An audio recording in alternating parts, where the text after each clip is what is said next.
One of my main jobs as a golf coach is to bust a few myths, and there was a great myth that came along a few days ago.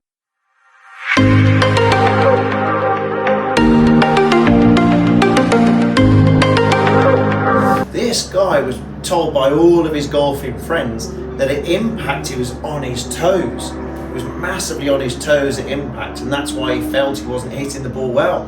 And actually that day, funnily enough, apparently he's hit the ball beautifully, even though he's very much on his toes. So do we need to be on our toes at impact, or do we have to be really flat-footed, or do we have to turn through? What is the reality? Well, the reality is this. We can be on our toes. There's a lot of elite golfers out there who tend to be on their toes at impact. You look at Bubba Watson, for example, okay, Lexi Thompson, great, absolutely brilliant players, and they're like this at impact. Very much that thrust, very much on their toes at impact. But it's not a bad thing, it's not the worst thing in the world. It can cause a few issues, but only if you're topping the ball, for example, if you're catching the ball really, really heavy. Yes, it might be a bit of an issue, but if you tend to strike the ball sweetly, a little bit left, a little bit right, either way, then it shouldn't be an issue. If it's only an issue if it really makes you contact the ball really much on the top or very much on that ground. Because why is it a good thing? Why can it be a good thing? It's because when we come into impact, we do want to generate a little bit of energy from the ground up. So back in the day, back at 10, 12 years ago, there was a lot of teaching authorities out there, no names mentioned, who felt that that pelvic extension, thus leading to the weight on the toes, was a really bad thing, and you had to really fully press behind, get that pelvis behind as opposed to up and out. It's not strictly true. It's not strictly true.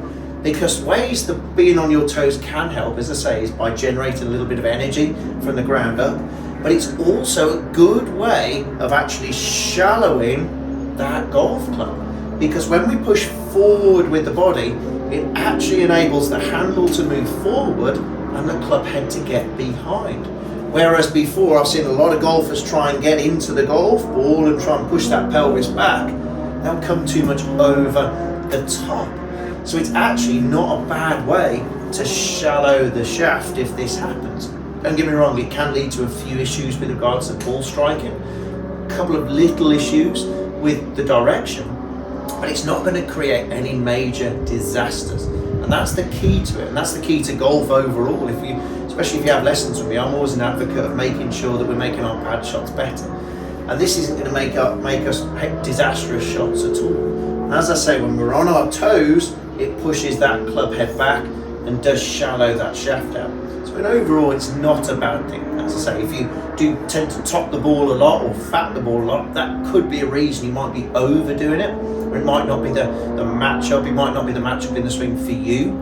But again, don't listen to anyone, especially if you're hitting the ball nicely and pretty straight, and they say, "Oh, Fred, you're on your toes." Don't listen to them. Don't listen to them. It's not going to be the worst thing in the world.